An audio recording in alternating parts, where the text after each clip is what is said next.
Buenos días a todos, gracias por asistir en esta mañana de sábado carnavalero. En esta cita vamos a abordar varios aspectos del estado actual del patrimonio indígena canario, así como su impacto en la sociedad. Entre todos trataremos un poco de acercarnos al estado del panorama patrimonial y especialmente al tratamiento del legado de los antiguos canarios. Y lo haremos de la mano de José Farrugia. Él es doctor en Historia, especializado en Prehistoria y Arqueología, profesor de la Universidad de La Laguna y un importante agente cultural de nuestras islas. Quería adelantarles que vamos a dejar unos minutos al final de esta conversación para que ustedes puedan participar, si tienen alguna inquietud o alguna duda que se la puedan hacer a nuestro invitado de esta mañana, pues que vayan pensándolo para que lo tengan en mente cuando llegue el momento. José Farrugia acaba de publicar este libro, que es el que presentamos hoy, Identidad Canaria, escritos en torno al patrimonio cultural y la divulgación del pasado. Se trata de una recopilación de artículos con una clara vocación divulgativa que ha querido utilizan un lenguaje menos académico, se podría decir, y más claro, con el objetivo de que todo lector que tenga entre sus manos este libro comprenda lo que se está diciendo, tenga o no conocimientos previos de los temas que se abordan, que es algo muy importante. Son artículos publicados en revistas y en periódicos de las islas que se dividen en 5 grandes temas: identidad, orígenes, semblanza, cultura y amasijidad, no sé si lo pronuncio bien, y memoria olvidada. Este último quizás es el más reivindicativo por parte de José Farrugia, en el que es un poquito más subjetivo. En estas páginas lo que vamos a encontrar es investigación, datos, reflexiones y también propuestas para reconducir la casi inexistente política de gestión del patrimonio que tenemos en nuestras islas. Imagino que todo esto les va empezando a sonar, sobre todo porque si están aquí seguramente es porque conocen a José Farrugia. Y este arqueólogo canario no es solo un investigador que se dedica a profundizar sobre determinados temas. A él le preocupa la desidia administrativa social en la que nos encontramos y cómo se menosprecia el legado de los antiguos pobladores de las islas. Pero además realiza estas investigaciones y estas reflexiones desde el pensamiento crítico, y algo que me parece muy importante es su capacidad de abstracción para llegar a determinadas conclusiones, como por ejemplo saber identificar lo que él denomina el patrimonio elitista. Es una concepción y una forma de ver las cosas diferente que creo que le hace trabajar de una manera distinta, porque José Farrugia no es de esos investigadores que profundizan en sus despachos y publican un libro y ahí se quedan. No, él desde el principio ha tenido muy clara su labor como profesional, como experto, su labor y su deber divulgativo. Es decir, él se ha preocupado por llegar a la opinión pública, que es muy importante, porque determinadas cuestiones que se dan en la actualidad, determinados debates, no se queden en un día, sino que se profundicen y que se aborden. Y eso le legitima mucho como experto y también le da valor, y por eso no eres solo investigador, sino también agente cultural. Quiero decir, él no adopta una postura sumisa ante su trabajo, sino que o sea, la diferencia es que hay algunos investigadores que esperan la llamada de un periodista y él es el quien la hace. Y él es el quien hace las notas de prensa, y tenemos muchos ejemplos de la lucha que realiza José Farrugia, como por ejemplo cuando no dudó en montar una rueda de prensa para defender Tindaya del proyecto de Chillida, o como al poco de comenzar las obras en la Plaza de la Catedral de La Laguna, él organizó un comunicado junto al doctor Álvaro Santana Acuña para tacharlas de absolutamente ilegales. Y tenemos otros ejemplos. Tampoco le tiembla la mano en meterse con el trabajo de artistas, por ejemplo, cuando él cree que no es ética la labor, por ejemplo, la utilización de huesos para sus trabajos de exposiciones. Y tampoco teme a encarar a la administración pública, que es un temor que se suele dar mucho en determinados agentes, el tener miedo a quejarse, pues José Farrugia, de una manera además independiente, que también es bastante interesante, se ha encarado y no duda en, por ejemplo, pues lo último que hemos podido hablar, sobre esa exposición de los restos guanches, y él no duda en hablar con los responsables de los museos y hacerles dudar sobre la idoneidad de colocar esto en vitrinas o no, que al fin y al cabo son cadáveres y además son nuestros antepasados. Para comenzar esta labor divulgativa hay que empezar por el lenguaje, algo que tiene muy claro José Farrugia y que cuando comienzas a leer ya lo empiezas a ver muy rápidamente. Por ejemplo, en la utilización de la expresión, de la expresión antes de nuestra era en lugar de antes de Cristo, o hablar del redescubrimiento de las islas en lugar de, pues, por ejemplo, colonización o conquista. Eso ya dice mucho de él, pero hay unas palabras, unas expresiones con las que has tenido que luchar mucho. Y cuéntanos, José, ¿estás harto de explicar la diferencia entre aborigen e indígena? Buenos días a todos, a todas. Antes de responder a la pregunta, muy brevemente, agradecer al Liceo por la acogida del acto. Para mí es un placer compartir también sesión con compañeros ya muy bregados en estos temas canarios, ¿no? Como los que van a estar con nosotros esta tarde, Betancourt y Pablo Ródena. Y también agradecer, por supuesto, a la Fundación Tamaimo el haber hecho también de correa de transmisión del pensamiento, ¿no? Además de un pensamiento que, gracias al apoyo de la Fundación Tamaimo, también se ha convertido en acción, ¿no? Y en ese sentido, muchas de las ideas que aparecen recogidas en el volumen y de los deseos y de los anhelos hemos logrado materializarlos, ¿no? Si quieren más lejos, supongo que hablaremos luego, ¿no? En las últimas discusiones que hay en torno al proyecto de ley de patrimonio cultural de Canarias. En relación con la pregunta que me comentabas, efectivamente, cuando empecé en la universidad a preparar el tema de investigación de la tesis doctoral, una de las, digamos, labores previas que tenía que hacer era leer todos aquellos textos que se habían escrito sobre el tema. Hablo de crónicas, primeras historias generales, fuentes etnohistóricas, etc. Y me daba cuenta cómo ya prácticamente desde el siglo XV y hasta el siglo XIX no había una designación uniforme para hablar de los antiguos pobladores de Canarias, ¿no? Eso ya me llamó la atención, el hecho de que a cada época, ¿no? O a cada contexto, digamos, o a cada paradigma científico hubiese también coexistido con una denominación, ¿no? Para los indígenas, ¿no? Así, por ejemplo, desde los siglos XV, por ejemplo, en adelante, XVI, se hablaba de naturales, ¿no? De nativos, y luego, particularmente en el siglo XIX, es cuando cobra arraigo el término aborigen. Entonces, quería dar una explicación y quería un poco ver por qué los contextos, digamos, funcionan dentro de determinadas épocas. Partimos de la base de que el lenguaje que utilizamos y los conceptos no son inocentes. Los conceptos esconden una ideología, claramente, ¿no? Al hacer uso de ellos. Y en el caso concreto de aborigen, una de las cuestiones que me llamó poderosamente la atención fue ver cómo era un concepto cuyo uso se había, digamos, compartido de forma global, coincidiendo con la expansión colonial e imperialista de países, por ejemplo, como Inglaterra, Alemania, Francia, no solo en el norte de África, con el reparto, ¿no? del norte de África, a finales del siglo XIX, sino ya algunos años antes, casi una centuria antes, también en la zona de Oceanía, ¿no? Con toda la presencia colonizadora británica. De manera que, claramente, el concepto aborigen aparece relacionado a un contexto colonial. Si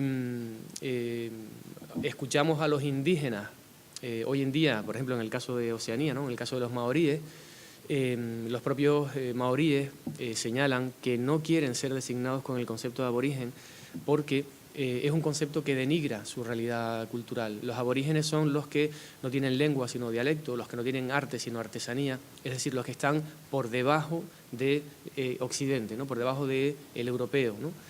Y ellos quieren ser denominados como indígenas o bien como maoríes, ¿no? Como lo que son. De manera que los indígenas ya se han posicionado al respecto, ellos descartan el uso de esa palabra, pero luego además, desde el punto de vista lingüístico, y más allá de todas estas implicaciones, insisto, ideológicas y políticas, desde el punto de vista lingüístico, la palabra aborigen es un latinismo que viene, ¿no?, evidentemente, pues, del latín, significa ab origine, y se emplea, significa desde el origen o sin origen, y se emplea para designar aquellas poblaciones que están en un lugar desde el principio, que son originarias del lugar.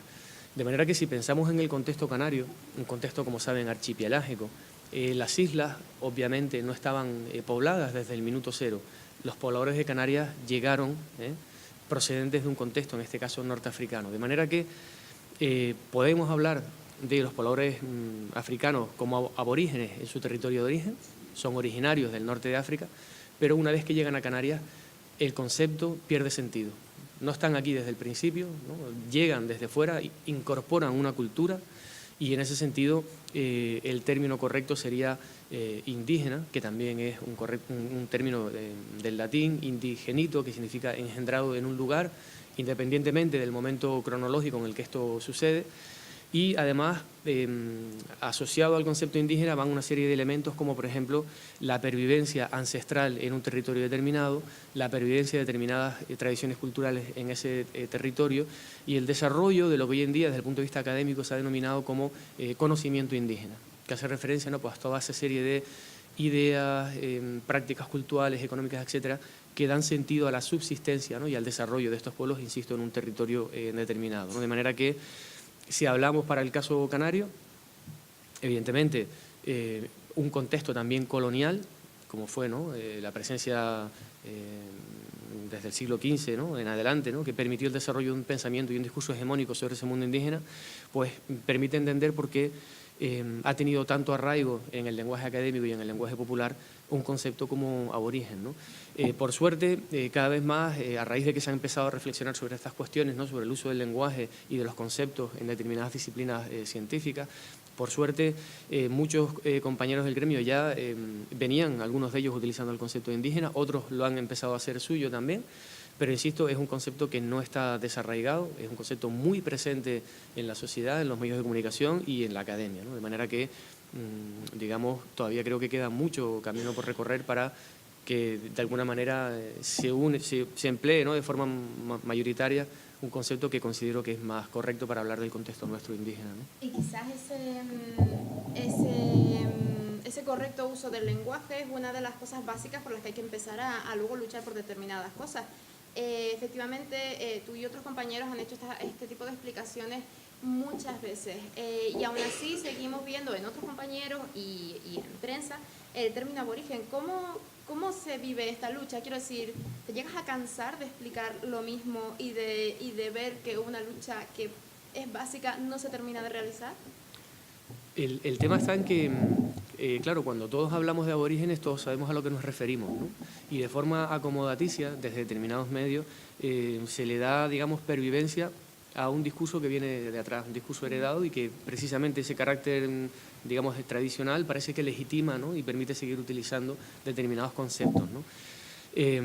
Yo cuando planteo estas cuestiones, no solo en el libro, en mis clases, yo siempre insisto que a mí no me interesa dogmatizar ni crear un dogma sobre esto, ¿no?, ni crear doctrina. Yo expongo una serie de argumentos y procuro que la sociedad, el alumnado, reflexione, ¿no?, y de forma, digamos, por iniciativa propia, se posicione, ¿no?, y escoja cuál considera que es más acertado, ¿no? Y en ese sentido, cuando surgen dudas, yo también traigo a colación otro concepto, que es el de prehispánico, ¿no?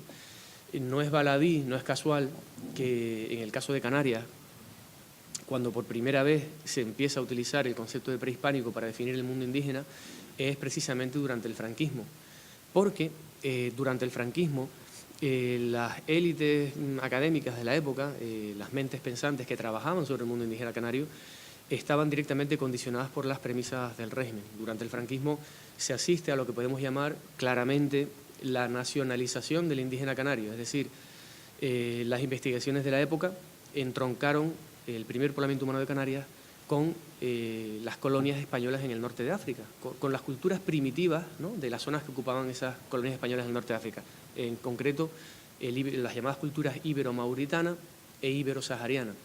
De manera que durante el franquismo esa idea de una España única, libre y grande, cobraba sentido y respaldo desde la arqueología, en el sentido de que, según las tesis por entonces en boga, los indígenas canarios compartían la misma raíz cultural y racial que los ibero-mauritanos, que los ibero-saharianos, es decir, estaban físicamente ubicados en lo que en esa época eran las colonias españolas en el norte de África, y a su vez con poblaciones que habían ocupado también todo el sureste peninsular, ¿no? Y en ese sentido, desde épocas prehistóricas, esa idea de una España, ¿no?, libre desde el punto de vista, perdón, libre, grande, única, ¿no?, y desde el punto de vista racial y cultural, se argumentaba a partir de la arqueología, ¿no? Digamos, los antiguos canarios formaban parte de esa gran unidad cultural que tenía nexos en el norte de África y en el sureste peninsular. De manera que no es baladí que se defina esta realidad como prehispánica, es decir, el énfasis identitario se centró en la hispanidad, en el concepto de lo español. De hecho, las culturas africanas eran llamadas ibero-mauritana e ibero-sahariana porque se suponía también que habían estado presentes en una buena parte, ¿no?, de la península ibérica en el sureste peninsular, y no se acuñó, por ejemplo, un concepto, por ejemplo, ¿no?, post-Amasig, hablar de los post-Amasig para decir lo que viene después de la etapa indígena, sino que el énfasis identitario se centra en la hispanidad y por eso se acuña el término de prehispánico, que también se acuña, como saben, en el caso americano, ¿no?, con las culturas amerindias, ¿no?, incas, aztecas, etcétera, ¿no? Ese etnocentrismo del que siempre Sí, pecamos, ¿no? Sí. Precisamente quería hablar de bueno, creo que uno de los problemas actuales es la falta de identificación con la población de los antiguos canarios de la sociedad actual. Comentas en el libro un caso muy interesante y es el de los indígenas americanos, los indios americanos. Porque, claro, al haber descendencia, actualmente existen generaciones, lo cuenta estupendamente mucho mejor que yo José Farrugia en su libro, actualmente hay descendencia de estos indios americanos que pueden defender ese legado, esos antepasados. Y en cambio, a nosotros no nos ocurre eso por el etnocidio, del que también hablas en el libro. Ese etnocidio ha provocado que realmente nosotros, de lo que venimos es de precisamente los que conquistaron las islas. Entonces, creo que eso es uno de los problemas. ¿Cómo podemos revertir esa falta de conocimiento, esa falta de sentimiento de pertenencia en la población actual, que supongo que es clave para luego poder normalizar todo lo demás? Efectivamente, hay una mirada hacia el indígena canario desde la otredad en Canarias, ¿no? Y digamos que el problema es un problema estructural que engloba muchos aspectos, ¿no?, políticos, museográficos, ideológicos, identitarios, y es un problema verdaderamente complejo y fruto de nuestra propia evolución histórica, ¿no? A diferencia, como señalaba Verónica, de lo que puede pasar, por ejemplo, en el caso de Norteamérica, o en el caso de Nueva Zelanda, o en el caso de Centroamérica, México, o de Perú, en donde las comunidades indígenas perviven después de la conquista y no hay una ruptura entre lo indígena antes y después de la conquista. De hecho, hoy en día saben, ¿no?, hay muchas culturas indígenas vivas en estos contextos.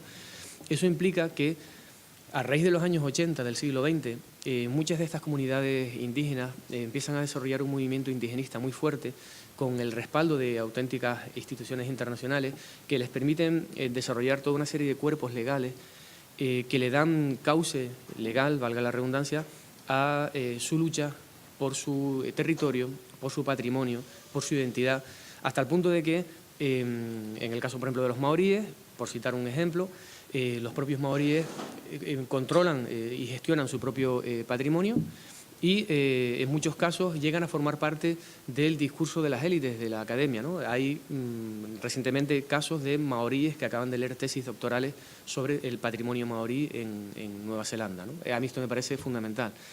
Claro, ¿cuál es la realidad en Canarias?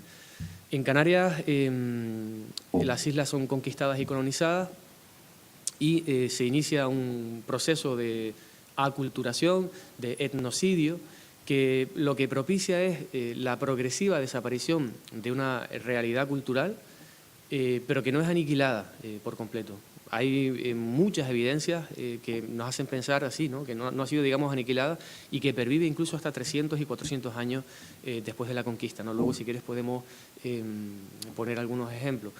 Y, claro, el tema es que el discurso, digamos, oficial, el discurso académico, siempre ha insistido en esa visión del indígena canario como un fósil, ¿no? Como algo, digamos, que forma parte del pasado y que no está imbricado en el presente.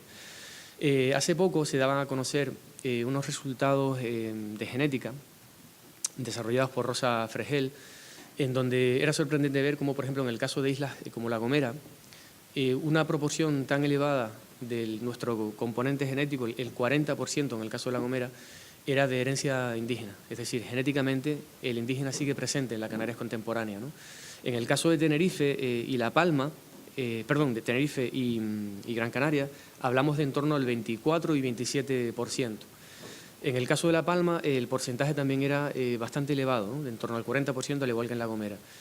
Y en donde único se reflejaba un porcentaje prácticamente próximo al cero, era en El Hierro, por toda una serie también de avatares históricos. Fue una isla que estuvo muy afectada por racias esclavistas. Una buena parte de la población indígena del Hierro fue desplazada a otras islas, ¿no? A trabajar en ingenios azucareros, a participar en la conquista de las islas, de manera que eso explicaría esa menor presencia genética en islas como en el Hierro, ¿no? Pero insisto, estos estudios genéticos lo que permiten poner de manifiesto es cómo aún hoy en día en la Canarias contemporánea esa herencia genética del indígena está presente. El discurso museográfico, por ejemplo, no ha ayudado a ver al indígena canario como un ancestro de los canarios contemporáneos. Digamos, se enfoca como el otro, como el que forma parte de una cultura que nos es distante, lejana en el tiempo y que, por tanto, la vemos más como algo lejano, desde el punto de vista afectivo, emotivo, ¿no? No es nuestro, ¿no? Y en ese sentido, en el libro, por ejemplo, se habla también del enfoque que se plantea en los museos sobre el tratamiento de los restos mortales, ¿no? Y sobre eso se reflexiona en el sentido de, ustedes saben seguramente, hace escasos años, en el Museo de Bañolas se retiró una momia, un cuerpo humano de un pigmeo, porque se consideraba que era una cultura que todavía estaba viva en el norte de África y que era ofensivo, ¿no? Para la sociedad tener a una persona de estas características expuesta, ¿no? Disecada en una sala, ¿no? Si nos vamos al contexto francés, en Francia, en el Musée de l'Homme, en París, se retiró de la exposición también a una mujer africana disecada que estaba expuesta y que era considerada por su tribu como una Venus, por, ¿no? Senos grandes, caderas grandes, ¿no? Y representaba, digamos, ese estereotipo de Venus, ¿no? Entre las sociedades primitivas, ¿no? Del culto a la feminidad, la fecundidad, etcétera. Pues fue retirada de la exposición también del Museo del Hombre. Sin embargo, en el caso de Canarias, se sigue manteniendo vivo en el discurso e integrado en las salas de los museos al indígena canario como un fósil, como una momia, ¿no? Ya esté momificada o no. Y esto, en cierto sentido, ha contribuido a que miremos al indígena no como un heredero nuestro, como un ancestro nuestro, sino como algo que nos resulta lejano, ¿no? Entonces, yo planteaba el otro día en un artículo, para hacer reflexionar un poco, ¿no? Si realmente mantendríamos expuestos en estas vitrinas a nuestros tatarabuelos o a nuestros, ¿no? Descendientes quizás más lejanos, ¿no? O también planteaba y preguntaba por qué no se incorporaba en ese discurso expositivo al castellano, ¿no? Y cuando las islas se conquistan en el siglo XV, hay un enfrentamiento bélico entre indígenas y castellanos y, por ejemplo, en el Museo Canario, determinados restos de los indígenas canarios se exponen para que el visitante pueda ver cuáles eran las lesiones causadas de esos enfrentamientos, ¿no? Fracturas óseas, fracturas de tibia, golpes en los cráneos. Y yo preguntaba por qué el castellano del siglo XV no se incorpora también a las vitrinas del museo y se explican, ¿no? Las lesiones causadas en esos enfrentamientos de guerra, ¿no? Entonces, hasta tal punto es un tema delicado que en un debate público una persona me planteaba, usted con esos razonamientos está incitando al odio y lo que está de alguna manera propiciando es el rechazo hacia lo español. Y entonces, claro, yo le decía, nada más lejos de la realidad. O sea, yo no soy responsable de los prejuicios que usted pueda tener en su cabeza, ¿no? En su mente. Aquí nadie incita al odio ni a la violencia, ¿no? Aquí, digamos, lo que pretendemos es reflexionar sobre por qué unos sí están representados en las vitrinas y otros no, ¿no? ¿Cuál es el elemento que justifica y que legitima un discurso frente a otro, ¿no? Y en ese sentido hay toda una serie de elementos que permiten entenderlo, ¿no? Los indígenas canarios proceden de espacios profanos, no sagrados, a diferencia que los restos enterrados de los castellanos. Los indígenas canarios, insisto, desde un determinado sector se siguen viendo como lo ajeno, como lo otro, como lo lejano, no lo castellano, que forma parte de nuestra cultura, y en ese sentido yo decía, ¿sigue presente entre nosotros hoy en día la cultura castellana del siglo XV? Evidentemente no. Seguramente si hacemos estudios antropológicos de los castellanos del siglo XV también tendremos información muy interesante sobre formas de vida, hábitos de vida, dieta, alimentación, etcétera, ¿no? Entonces, ¿por qué unos sí y otros no, ¿no? Y en ese sentido, para dar un poco de respuesta y concretar lo que me preguntaba, lo que pasa en Canarias, esa, digamos, mirada, ¿no?, esa poca identificación con el indígena, creo que es fruto de una herencia colonial arrastrada desde el siglo XV, que ha legitimado un discurso y que lo ha seguido manteniendo vivo porque en el siglo XIX se retroalimenta. Es decir, en el siglo XIX, cuando aparecen las sociedades científicas, los museos y demás, incorporan a esas exposiciones estos restos mortales y se trata el bien mortal como un objeto de culto. O sea, fíjense qué tremendo, las momias hoy en día, en pleno siglo XXI, siguen siendo consumidas como bienes culturales. Esto a mí me parece tremendo, ¿no? Y creo que debe de invitarnos a la reflexión, ¿no? Vivimos en la era de la tecnología, en la era digital, y en ese sentido existen toda una serie de herramientas que nos permitirían seguir poniendo en valor las prácticas de la momificación y poner en valor a la cultura indígena canaria sin exponer los restos mortales, ¿no? Y un ejemplo de ese discurso del que hablas es otro caso que se comenta en el libro, que es el de Fernando Guanarteme. Cuando se habló de buscar sus restos y pasarlos de una iglesia a otra, es un caso muy extenso de explicar, pero vamos, en definitiva, lo que se quería era trasladarlos de una isla a otra porque consideraban que tenía que estar en el lugar del que provenían los restos. Y en lugar de plantearse exponerlo en un museo, lo que planteaban era pasarlo de una tumba a otra. ¿Y por qué el cadáver de Fernando Guanarteme se entierra y el de los restos indígenas no? Ese era un poco también ese es un ejemplo para mostrar la incoherencia del sistema. Y también quería preguntarte, ¿es la regulación la solución a esto? A nivel normativo, ¿cómo se encuentra actualmente este problema? La regulación permitiría por lo menos hacer una declaración de intenciones, ¿no? Y en ese sentido, el caso de Fernando Guanarteme, yo fui muy crítico con el caso de Fernando Guanarteme y, de hecho, yo, por, digamos, la tesis doctoral que había desarrollado, ya había trabajado con documentación, tanto del Archivo de la Laguna como de otros archivos, y sabía perfectamente que no había documentación para rastrear dónde podía estar enterrado Fernando Guanarteme. ¿Qué pasa? Que esto coincide en el tiempo. El caso de Fernando Guanarteme, no sé si ustedes recuerdan cuando en Madrid se procede a la excavación de los supuestos restos de Miguel de Cervantes. Restos que el propio antropólogo Echeverría, que digamos rescata y estudia los restos de Miguel de Cervantes, reconoce que los restos estaban en tan mal estado y tan fragmentarios que era imposible definir a ciencia cierta si esos restos pertenecían o no a Miguel de Cervantes. Digamos, el argumento de peso para ellos era que en la caja en la que estaban contenidos esos restos estaban escritas las iniciales MC. Entonces, en Canarias, coincidiendo con este contexto, en donde se recuperan esas esencias patrias, ¿no?, que definen la identidad nacional, la figura emblemática de Miguel Cervantes, en Canarias se apuesta por recuperar otra figura que forma parte de esas esencias patrias, que es la de Fernando Guanarteme, porque además Fernando Guanarteme lo que representa es la integración entre lo indígena con lo castellano, ¿no? Y además, desde el punto de vista de una integración positiva, ¿no? Él formó parte de los castellanos, en el sentido de que luego ayudó a conquistar, ¿no?, en el caso de Tenerife, ¿no?, y trajo indígenas de Gran Canaria para conquistarlo. Entonces él es enterrado digamos, en un espacio sagrado, ¿no? Y se intenta recuperar su figura precisamente por lo que representa, ¿no?, dentro de esas esencias patrias, ¿no? Y por eso yo hablaba en el artículo de la arqueología desde arriba, ¿no? ¿Por qué hay ese empeño en recuperar solo a las élites, a determinadas figuras del pasado, y no en excavar, por ejemplo, necrópolis de indígenas, que seguramente nos van a aportar más información, ¿no?, y pueden ser más representativas desde el punto de vista del conocimiento de ese pasado, ¿no? Entonces, claro, ¿cómo está esto legislado, ¿no? Porque, digamos, todo el problema de esto también parte del vacío legal que hay al respecto. Entonces, si les parece, nos detenemos un poquito en lo que era el actual proyecto de ley de patrimonio cultural de Canarias. Desde hace unos cuantos años, en el año 2012 aproximadamente, tuve la ocasión de participar en un evento internacional en el cual me surgió la ocasión de escribir un libro para una editorial fuera de España, en Nueva York, sobre el patrimonio indígena canario. Y yo consideraba que para verdaderamente dimensionar en el contexto internacional el patrimonio indígena canario, había que ponerlo en relación con otros patrimonios indígenas fuera de Canarias, ¿no? Comparar, porque de hecho tenemos muchos puntos en conexión, no solo desde el punto de vista histórico, sino del tratamiento de esos restos y también desde el punto de vista legal, ¿no?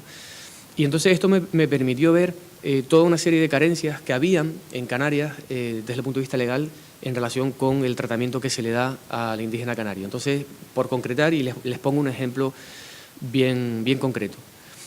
El artículo 87 de la Ley de Patrimonio Cultural de Canarias planteaba inicialmente que debían de considerarse bienes de interés cultural con la categoría de bienes muebles, las momias, fardos funerarios y mortajas, así como las cerámicas, ídolos, etc. ¿Esto qué quiere decir? Esto es tremendo. Se mete dentro del mismo saco a las cerámicas, a los ídolos y a las personas. Es decir, se trata como objetos a personas que están momificadas, ¿no? Y por tanto no hay un trato diferencial hacia los restos antropológicos, ¿no?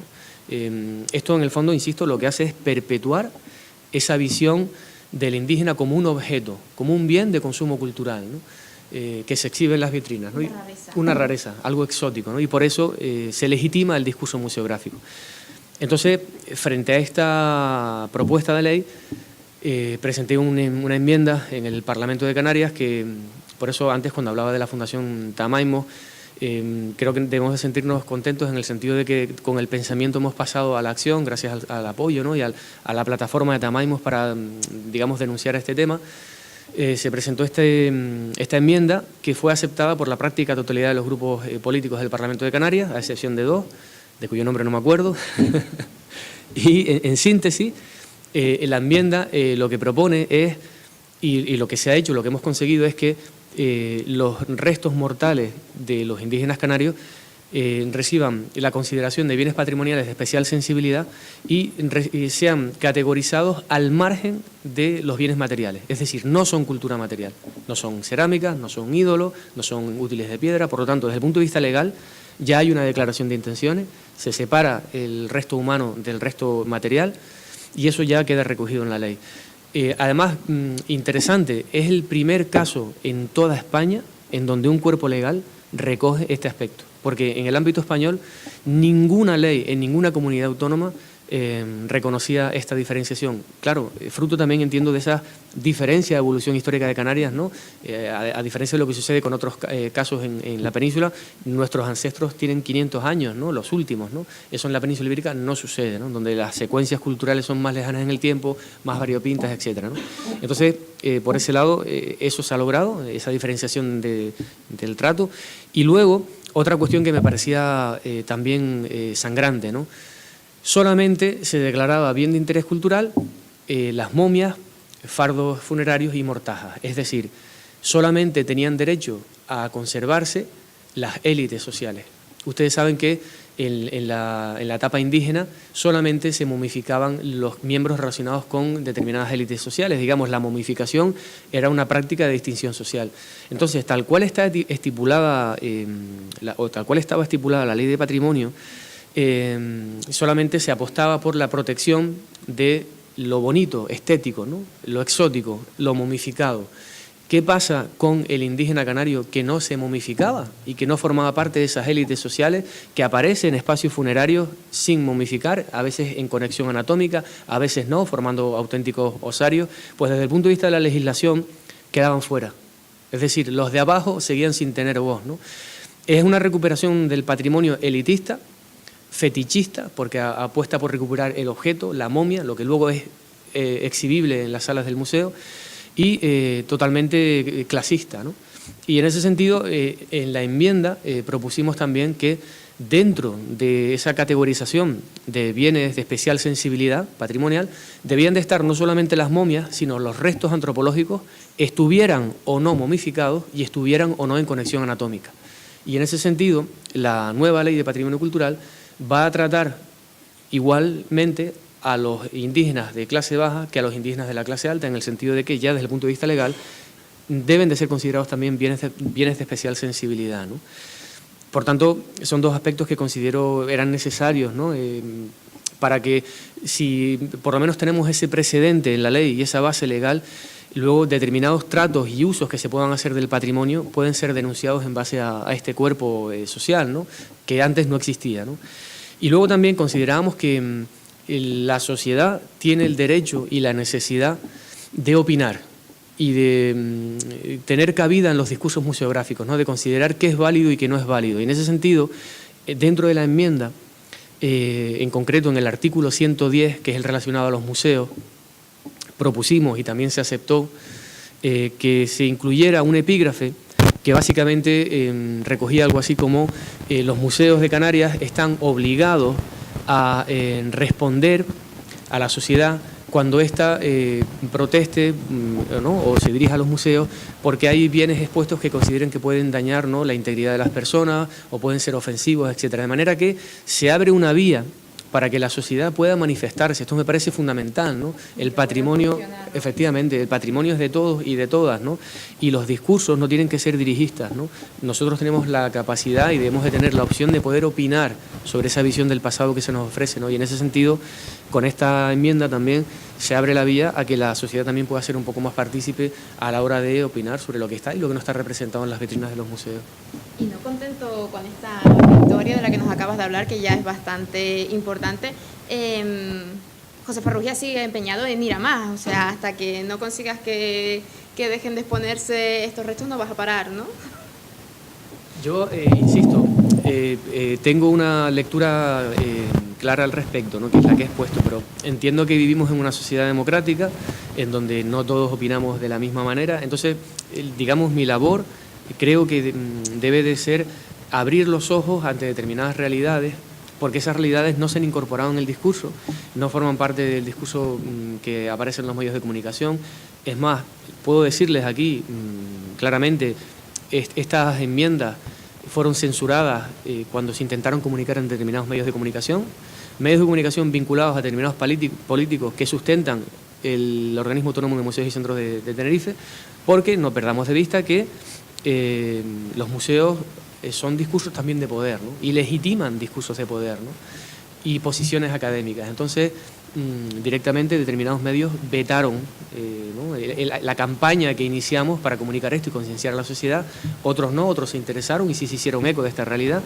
Y en ese sentido yo creo que aquí lo verdaderamente necesario es por lo menos ofrecer esa versión alternativa, diferente, y luego que la sociedad se posicione, ¿no? Yo no creo que tenga, digamos, que decir esto hay que retirarlo y hay que quitarlo de las vitrinas, no. Yo creo que lo interesante es que se abra un proceso de reflexión en la sociedad y que la sociedad decida si quiere ver al indígena ahí o si considera que efectivamente ese trato no debería ser un trato adecuado, ¿no? Para restos humanos y deberían estar en otro espacio distinto al de las vitrinas. Sí, ¿no? La clave es trasladar el debate a la opinión pública para que al menos se hable de esto y al menos cada uno nos replanteemos y ya tengamos una postura u otra.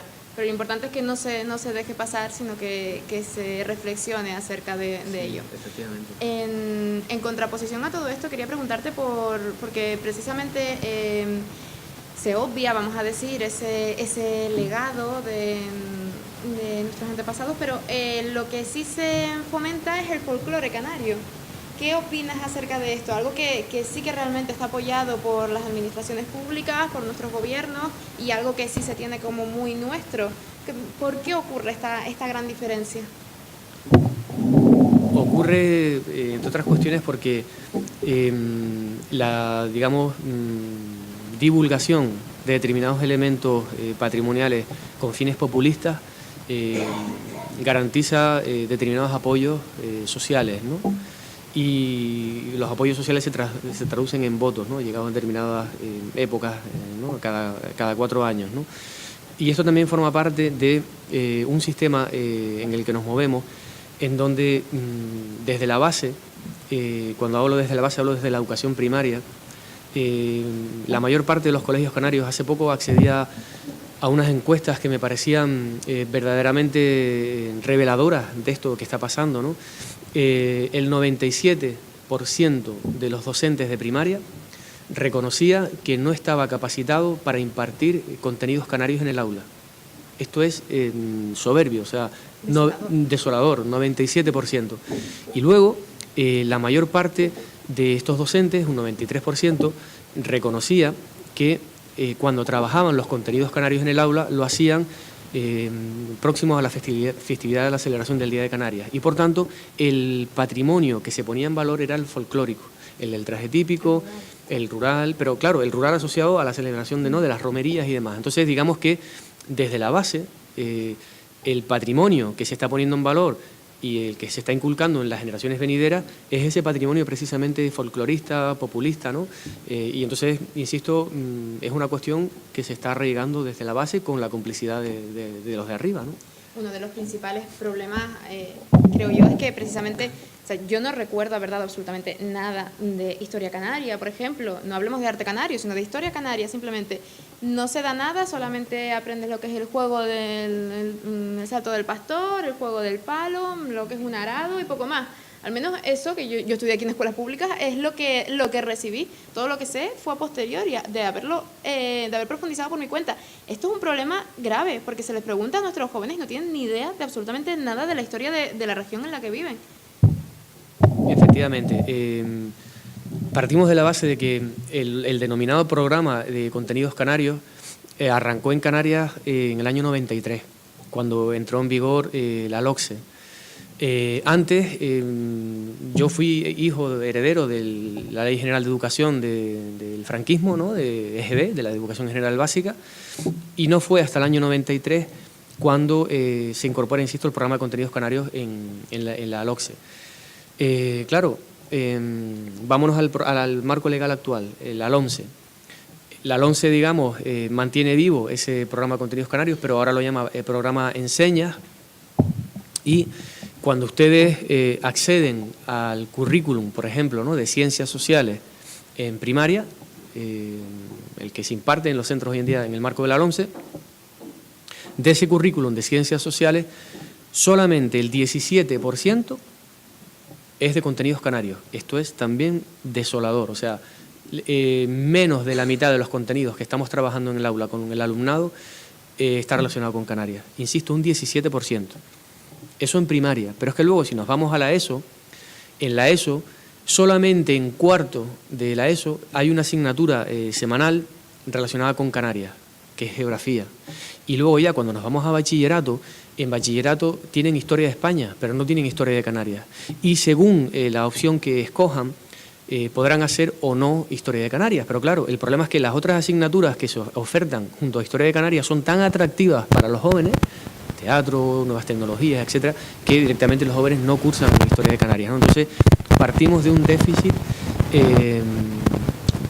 del sistema educativo, ¿no? Entonces, hoy en día, tal cual están planteadas las cosas, el alumno que verdaderamente reciba un aprendizaje sobre contenidos canarios lo va a recibir o bien porque tiene un docente o una docente implicada en estas cuestiones y que es consciente de estas necesidades y lo transmite en el aula, o bien porque se mueve en un entorno familiar en donde se inculcan estas cuestiones, o bien porque por iniciativa personal y por tanto al margen de la educación formal se interesa por estos temas, ¿no? O sea, por casualidad casi. O sea, sí, por interés, ¿no? Y yo de hecho les voy a plantear una experiencia directa que traslado al aula con los alumnos.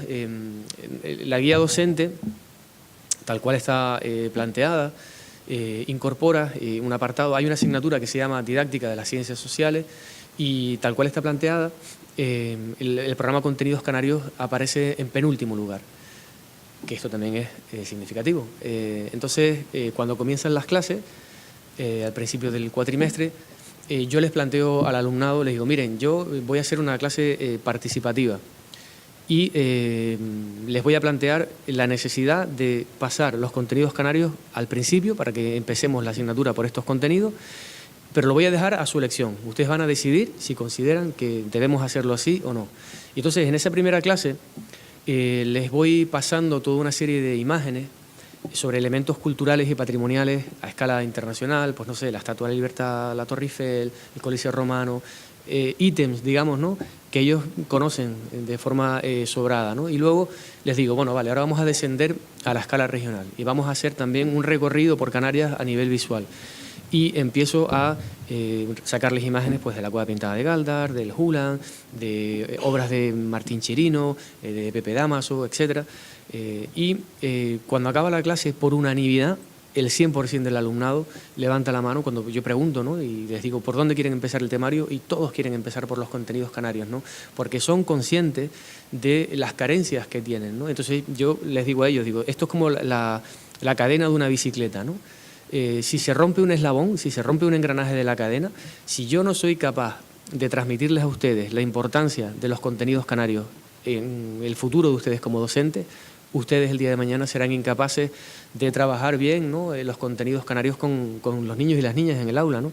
Y en ese sentido esto es una correa que debe estar bien engrasada desde el aula, ahora en la universidad, para que el día de mañana ustedes en las escuelas de primaria sean capaces de transmitir estas inquietudes y estas necesidades, ¿no? Porque si no, estamos condenados a seguir trabajando contenidos generalistas y a seguir trabajando los contenidos canarios en relación con el 30 de mayo. Existe hablando de identidad canaria, existe como una infravalorización extendida del ser canario, que la gente se cree que quizás por ser un archipiélago lejano al resto del país al que pertenecemos. ¿Por qué se da este sentimiento de creer que somos menos o de creer que lo español o lo ibérico es mejor? Porque realmente se dice, se desconoce, claro, parte de este desconocimiento y de esta falta de educación desde un principio, porque, por ejemplo, ni siquiera se conoce a los grandes artistas canarios y mucho menos historiadores o investigadores. ¿Tiene relación esa falta de identificación con esa infravalorización de lo canario, de lo que sale de Canarias? Sí, totalmente. De hecho, hay ya algún que otro autor, entre ellos, por ejemplo, un clásico, Adrián Alemán, que ya trabajó sobre la psicología del colonizado, ¿no? Y yo en este caso lo he trasladado a lo que tú comentabas antes, el tema del patrimonio elitista, ¿no?, que creo que refleja muy bien este complejo, ¿no?, del canario. En el año 78, cuando entra en vigor la Constitución española, a raíz de la entrada en vigor de la Constitución española, en el año 82 entra en vigor el Estatuto de Autonomía de Canarias, y a raíz de la entrada en vigor del Estatuto de Autonomía de Canarias, por primera vez en la Comunidad Autónoma de Canarias, empezamos a asumir competencias en educación, en patrimonio, etcétera, ¿no? ¿Y esto qué implica? Pues que, digamos que de forma regional, empezamos a tener capacidad para gestionar nuestro patrimonio y nuestra cultura, ¿no? Entonces, lo verdaderamente, digamos, llamativo es cómo esa tendencia que se venía desarrollando ya en gestión patrimonial antes de la entrada en vigor del Estatuto de Autonomía de Canarias se refuerza, paradójicamente, con el Estatuto de Autonomía de Canarias. Y me explico. Ustedes saben que en Canarias tenemos un catálogo de bienes de interés cultural, catálogo que pueden consultar online a través de cualquier buscador web. Si ustedes entran ¿no?, y teclean bienes de interés cultural, aparecen desglosados por isla, y cuando hacemos esa lectura por isla, vemos cómo en la práctica totalidad del archipiélago, con la salvedad de Gran Canaria, y ahora explicaré por qué, en la práctica totalidad del archipiélago, el patrimonio que se está poniendo en valor es el patrimonio de las élites sociales. Es decir, tenemos muchísimo más bienes de interés cultural pertenecientes a la etapa histórica que, por ejemplo, a la etapa indígena, o relacionados con el patrimonio elitista frente al patrimonio etnográfico del campesinado, etcétera. Entonces, por ejemplo, dentro de esos bienes de interés cultural, ¿cuáles son los que profusamente se preservan y se cuidan en Canarias? Iglesias, catedrales, ermitas, castillos, fortificaciones, casas altas o sobradas, palacios, es decir, patrimonios eminentemente urbanos que forman parte de élites sociales, aristocracia, clero y ejército, ¿no?, los militares, y que, digamos que por esa ubicación que tienen, por esa monumentalidad que tienen, y porque forman parte de esos espacios urbanos, a la mayor parte de la sociedad les resultan cercanos desde el punto de vista efectivamente geográfico, ¿no?, pero además desde el punto de vista afectivo, ¿no?, emotivo. Transitamos a diario por esos espacios y nos resultan cercanos.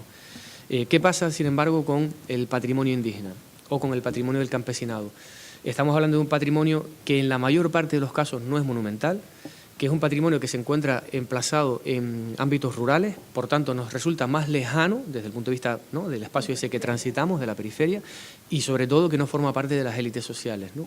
Entonces esto explica por qué los patrimonios indígenas y campesinos están infrarrepresentados en ese catálogo de bienes de interés cultural. No hay sino que visitar determinados yacimientos indígenas o determinados caseríos rurales en donde está representada la vivienda tradicional canaria para ver cómo están en un estado lamentable de conservación y muchos en peligro de desaparición.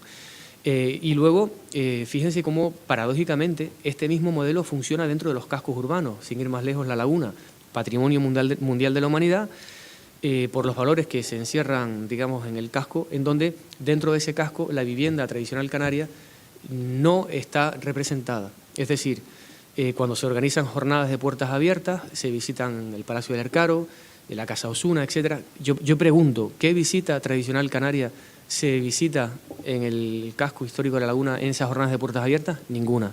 ¿Por qué? Porque esas viviendas tradicionales canarias en el casco están desapareciendo, suplantadas por edificios, en donde se están instalando en algunos casos franquicias, ¿no? Digamos que el patrimonio mundial de la humanidad en La Laguna ha derivado en que en el caso de La Laguna se estén asentando toda una serie de franquicias, ¿no? Somos hoy en día patrimonio mundial de las franquicias, muchas franquicias internacionales están instaladas en el casco y muchas de ellas, insisto, en espacios que estaban ocupados por viviendas tradicionales canarias que formaban parte de esa clase agraria que fue muy importante en La Laguna en los siglos XIX y principios del XX por el cultivo básicamente de los cereales, ¿no? Pues eso directamente no forma parte de este patrimonio histórico, ¿no?, que se preserva, ¿no? Y por tanto, esto en el fondo lo que saca a relucir es ese complejo, ¿no?, que existe hacia lo no monumental y hacia lo que no encierra esa serie de valores que consideramos que deben definir la identidad canaria, ¿no? Lo monumental, lo estéticamente bonito o lo estéticamente, ¿no?, destacable. Y en el fondo eso lo que refleja es que formamos parte de un pensamiento único que se desarrolla desde los grandes centros de poder, como por ejemplo la UNESCO, ¿no?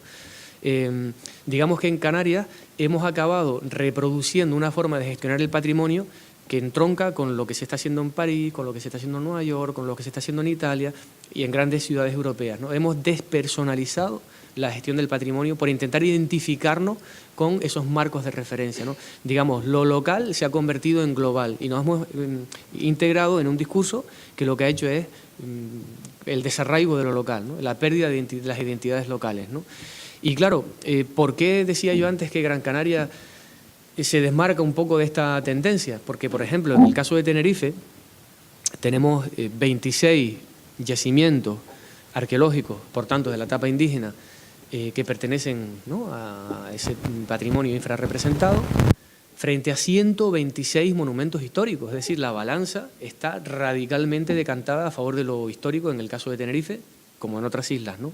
Sin embargo, por ejemplo, cuando vamos a Gran Canaria, tenemos 32 yacimientos indígenas declarados como bienes de interés cultural frente a 42 monumentos históricos. Por tanto, tenemos una diferencia de prácticamente 10 yacimientos, ¿no?, de una etapa y otra, ¿no?, de 10 bienes patrimoniales. Claro, ¿por qué pasa esto en Gran Canaria y no pasa en otras islas? Bien, Gran Canaria desde hace unos 15, 20 años viene apostando por recuperar el patrimonio indígena y, de hecho, ha creado una red de parques arqueológicos visitables con la que no contamos, por ejemplo, en Tenerife, isla también capitalina, porque, claro, todo esto también tiene su lectura mercantilista, ¿no? Y es que desde el Cabildo vieron el filón, digamos, también económico que tenía el patrimonio como un bien cultural y lo incorporaron a la oferta turística y están llevando, digamos, estos yacimientos a promociones, por ejemplo, en Fitur, ¿no? Hay yacimientos como, por ejemplo, el de la Fortaleza o la Cueva Pintada de Galdar que se han promocionado en Fitur y que forman parte, por tanto, de esa oferta turística con la que cuenta la isla de Gran Canaria, ¿no? Claro, esto también quizás debe hacernos reflexionar sobre qué tipo de yacimientos son los que estamos poniendo en valor.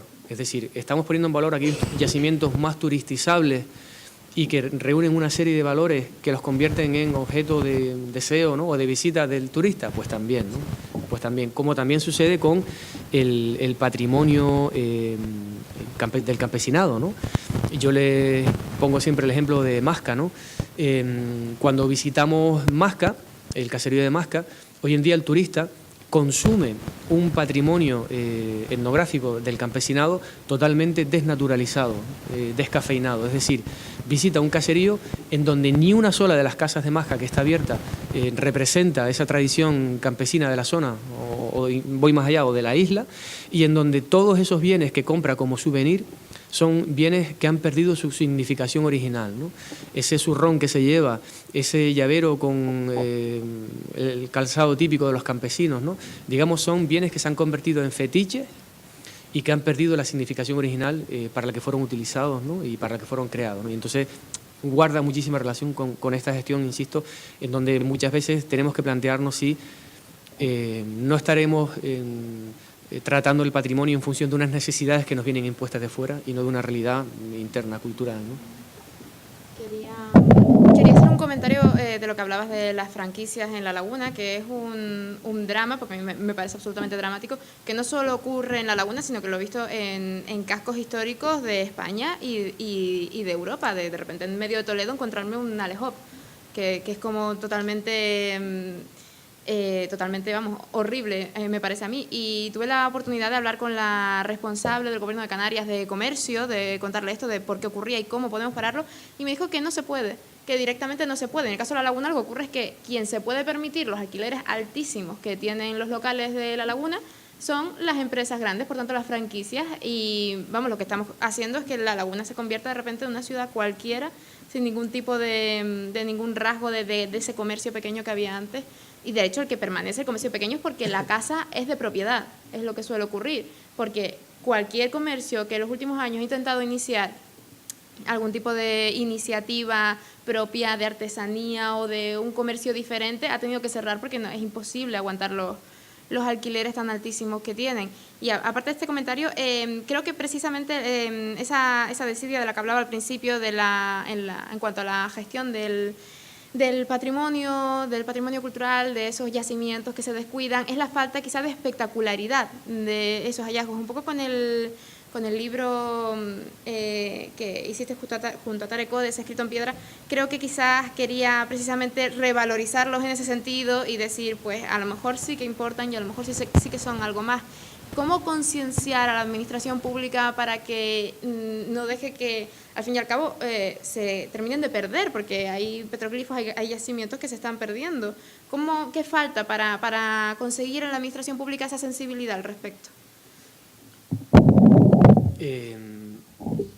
Como has tocado lo del tema rupestre, y para explicar un poco esa sensibilidad, el gran problema que se ha dado también, porque creo que tenemos que ser críticos también, no solo hacia ese patrimonio histórico que se está conservando, es decir, esto no quiere decir que ahora no protejamos aquel y sí sino lo que quiere decir es que debemos de desarrollar una lectura inclusiva del patrimonio, ¿no? Donde todos estén representados en igualdad de condiciones, ¿no? O por lo menos sin tantas desigualdades abrumadoras, ¿no?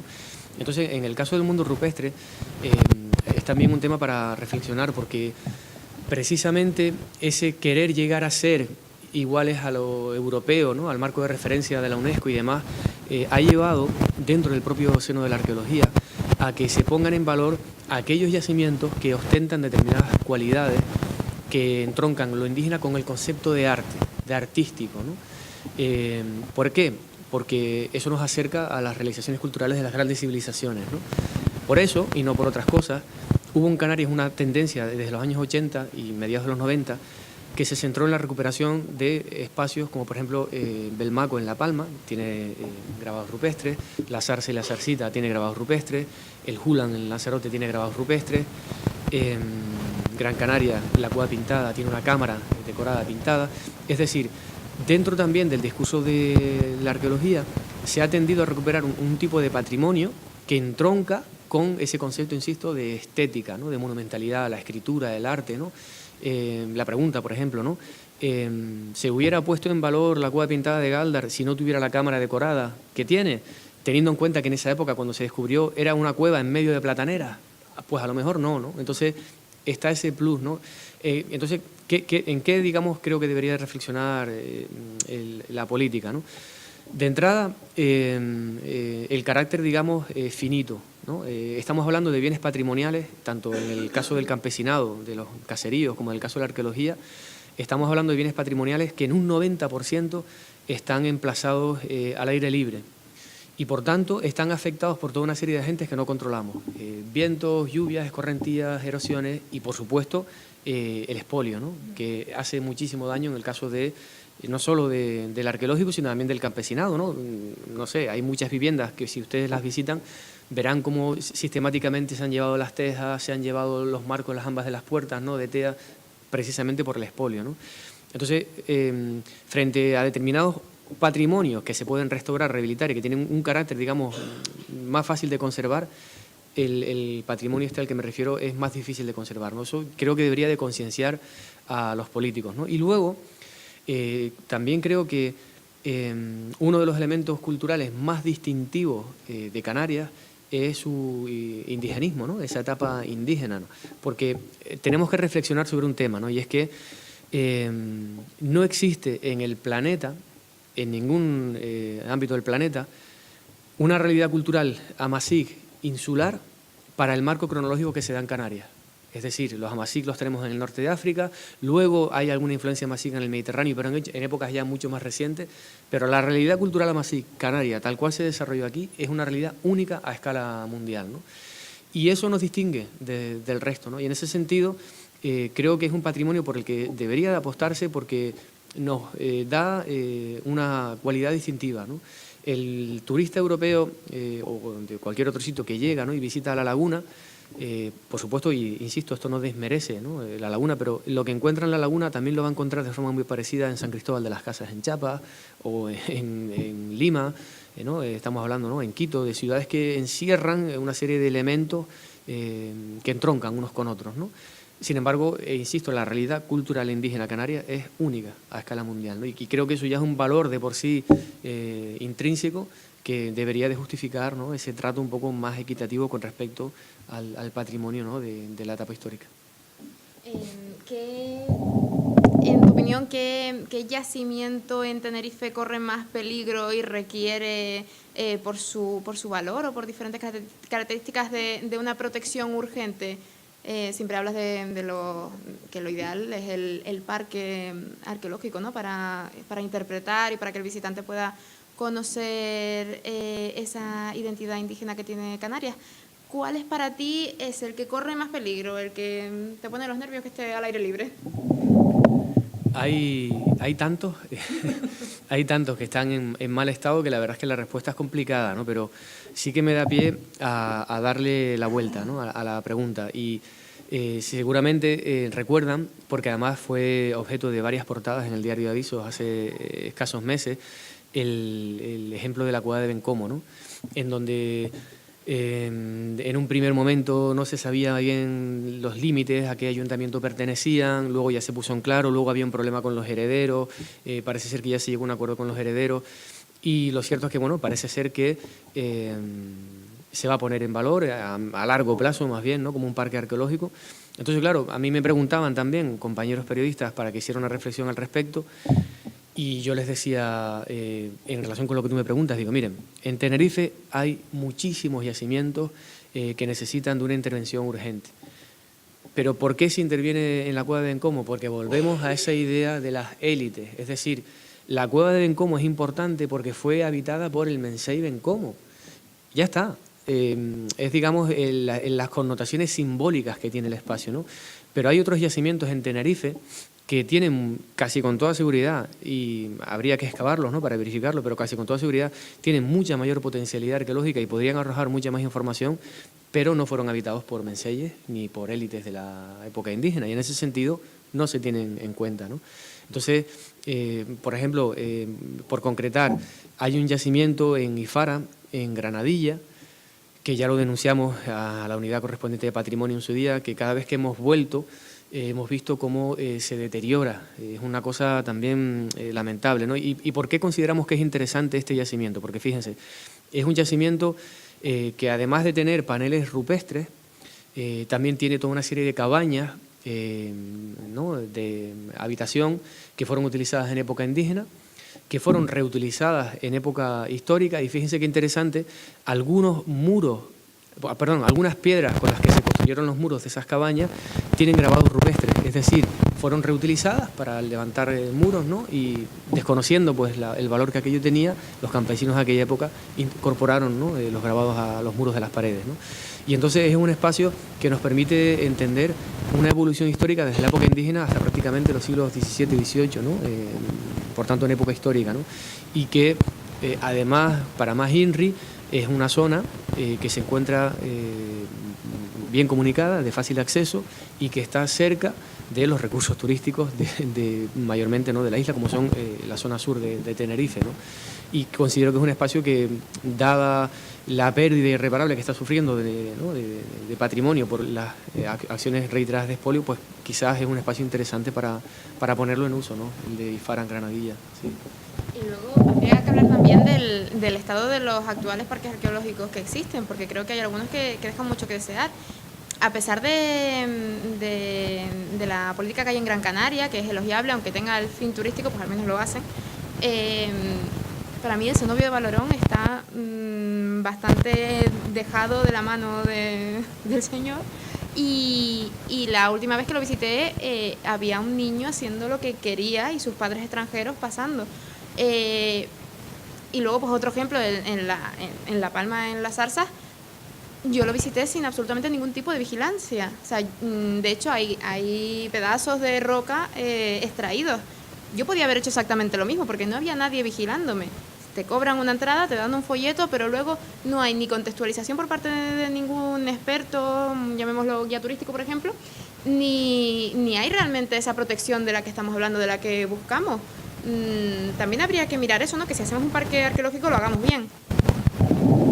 Sí, efectivamente. Yo he tenido la ocasión de hablar con compañeros, tanto en La Palma como en Gran Canaria, que están al frente de empresas que gestionan estos recursos patrimoniales, y claro, el tema es que en la mayor parte de los casos, la gestión se delega en empresas externas, ¿no?, que reciben poco apoyo por parte de la administración pública, salvo casos como por ejemplo el de la Cueva Pintada de Gáldar, en donde además está incorporado con un programa de investigación del CSIC, y entonces están bien dotados, ¿no?, en cuanto a recursos y demás. Pero sí que es verdad que hay casos, ¿no?, por ejemplo el que cuentas de la Zarza y la Zarcita. Yo viví esa experiencia también, ¿no?, de acceder al parque arqueológico y deambular con total libertad por allí, ¿no? También para el caso de la Cueva del Maco, en fin. El problema está en que se apuesta, ¿no?, por esa apertura, pero luego la gestión se deja en manos privadas con escasos apoyos, y la sostenibilidad es complicada, ¿no?, porque viven prácticamente de lo que son los ingresos por taquilla, ¿no?, por la entrada. Hoy en día la única fundación sostenible en Canarias en ese sentido es la Fundación César Manrique, con diferencia, ¿no? Tiene la capacidad de autogestionarse a partir de las visitas, ¿no? Esto no podemos aplicarlo ni para la Zarza ni para la Zarcita, por ejemplo, ni para Belmaco, ¿no? Entonces están esas deficiencias, efectivamente, ¿no?, como comenta. Sí, sí. Pero bueno, que claramente la estrategia en Lanzarote, vamos, a mí me parece maravillosa porque hace un buen equilibrio entre cultura, intervención en el paisaje y turismo, a partir del legado que dejó Manrique junto al enorme equipo con el que trabajó, incluyendo los artesanos de Lanzarote. Ellos consiguieron un equilibrio y quiero decir, introducir el turismo no es malo en sí. Me parece que, de hecho, las políticas de protección arqueológica en Canarias deberían ir a eso, a tenerlos como algo que visitar, y lo que comentas que es una situación única en el mundo. Creo que precisamente se debería crear un discurso, reescribir esa historia de la que estamos padeciendo, para precisamente incorporarlo, y creo que sería un buen recurso turístico. Y si al final conseguimos que los turistas que vienen a ver la Catedral de la Laguna pues se den un paseo por la periferia y conozcan otros parques arqueológicos de los que hay de yacimientos, conseguimos precisamente que funcione esa economía, es decir, que paguen para entrar, que lo habitual, que el residente pague menos y el que viene de fuera pague más, y conseguir que sea un recurso rentable, porque siempre la administración pública, los gobiernos buscan eso, el que dé buena imagen y el que te reporte algo económicamente. Entonces quizás habría que idear un marco de ese tipo. conjugando el turismo, cultura y patrimonio. Y luego también hay una cuestión importante, y es que en España no estamos acostumbrados a incorporar la iniciativa privada a la gestión patrimonial. En el caso, por ejemplo, de Estados Unidos, hay una apuesta muy fuerte desde el sector privado por el patrimonio, y muchos de los parques arqueológicos visitables están gestionados por empresas privadas y son rentables, ¿no? Lo cual quiere decir que es un modelo que, si se gestiona bien y se capacita bien, funciona bien, ¿no? Y en relación con lo que comentabas de la laguna, yo precisamente en el libro, en Identidad Canaria, incorporaba hay un artículo que yo titulaba Aguere también es patrimonio de la humanidad, porque, como saben, Aguere es el nombre indígena de la laguna, y lo que se ha patrimonializado es el casco.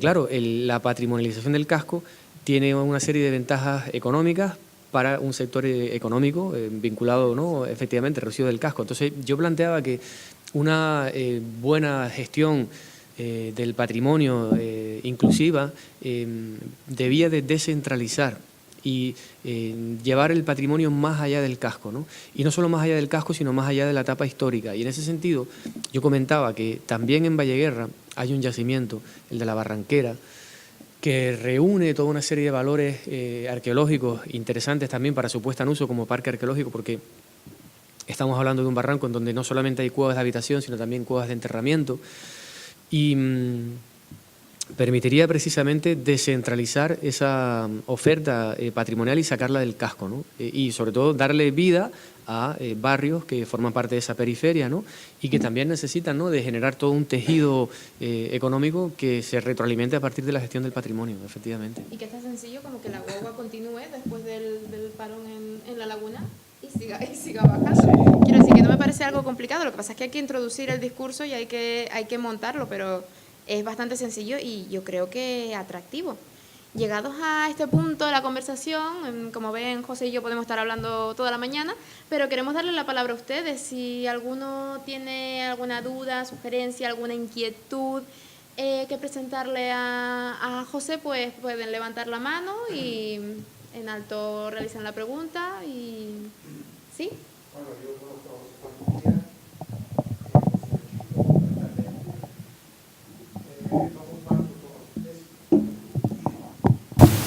Me preocupa mucho dos conceptos. El término guanche no aparece en esta conversación. Llevamos casi una hora y cuarto o una hora y media más. En el mar ocurrió lo mismo. Parece que hay como miedo a pasar el tiempo con el término guanche. Me gustaría saber exactamente cuándo aparece el término guanche y quién lo institucionaliza a nivel popular. Yo hablo de... La verdad es que, como tengo esa mirada, decía José Martí, ¿no?, que el problema de muchos líderes de la independencia, ¿no?, y de la guerra y de la revolución es que no miran más allá de la catedral de su pueblo, ¿no?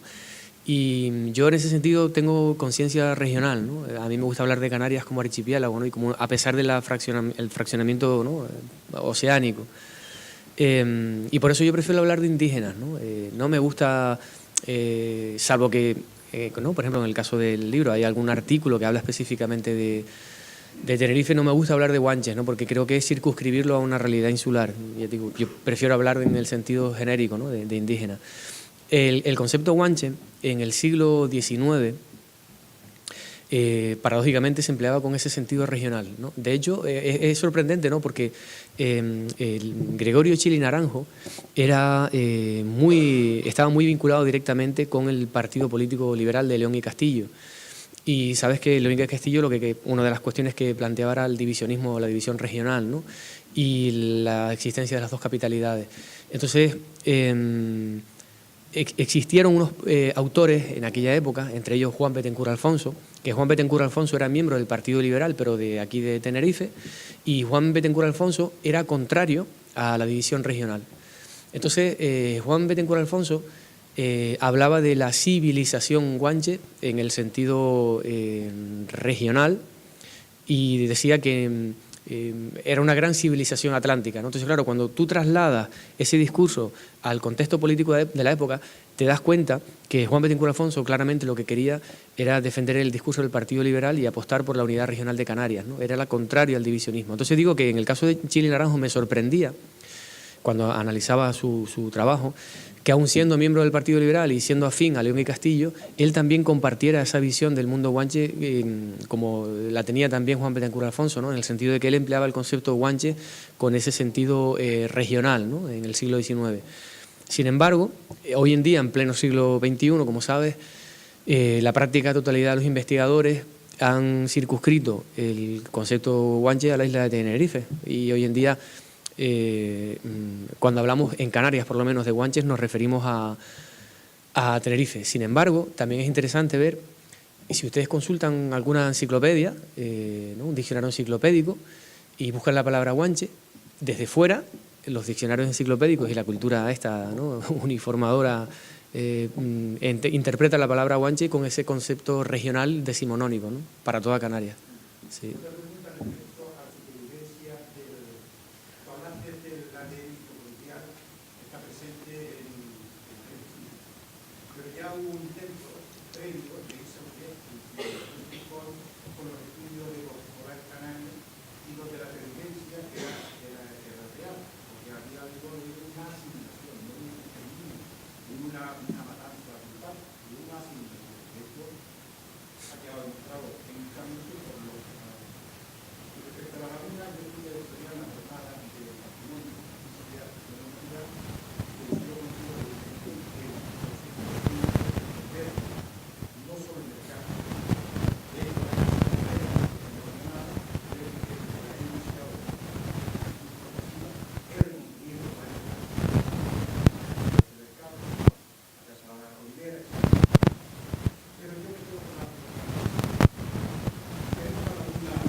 Yo siempre le digo a mis amigos que sería incapaz de, salvo por una causa, ¿no?, de fuerza mayor, de irme a residir a otro sitio que no fuera La Laguna, ¿no?, porque estoy súper arraigado y súper apegado a La Laguna. La verdad es que eso de orgullo de pertenencia, ¿no?, del que hablo aquí en el libro, para mí La Laguna me aporta eso, ¿no?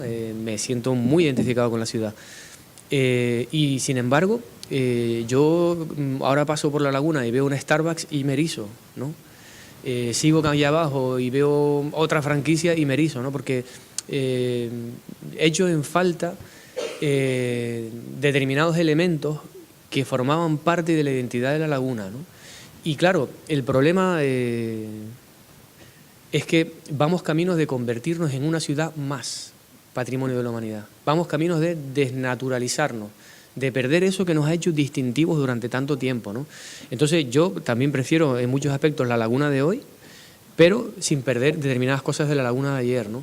Y creo que es posible, ¿no? Lo que hay es que hacerle ver a la clase de política que el progreso no está reñido con las visiones inclusivas del patrimonio, ¿no? Y con una gestión que englobe también el tema de los barrios, ¿no? Y no solo el tema de los cascos, ¿no? De hecho, y seguro lo sabes, ¿no?, hay muchísimos del gremio de comerciantes de La Laguna que han protestado porque toda la actividad cultural al aire libre que se hace en La Laguna se hace alrededor de la Concepción y de la Catedral. Y hay otras zonas también del casco que están, digamos, descuidadas en ese sentido, ¿no? Entonces yo creo que el camino se hace al andar, ¿no? Ya hemos empezado a andar dentro de esta gestión patrimonial, de este modelo, y lo que hay es que pararse a reflexionar hacia dónde nos está llevando, ¿no? Y sobre todo qué cosas hay que mantener, porque insisto, o sea, si esto va al ritmo que va, La Laguna va a ser una ciudad más y no La Laguna, ¿no? Por eso, ¿no?, por las franquicias, por una ciudad impersonal, ¿no? Y luego en relación con el tema de Svidersky, lo que comentaba, y lo del tema de las pervivencias. Claro, en aquella época lo curioso es que, de hecho, aquellos estudios se hacían en el marco, ¿no?, de la Alemania nazi y con aquella lectura.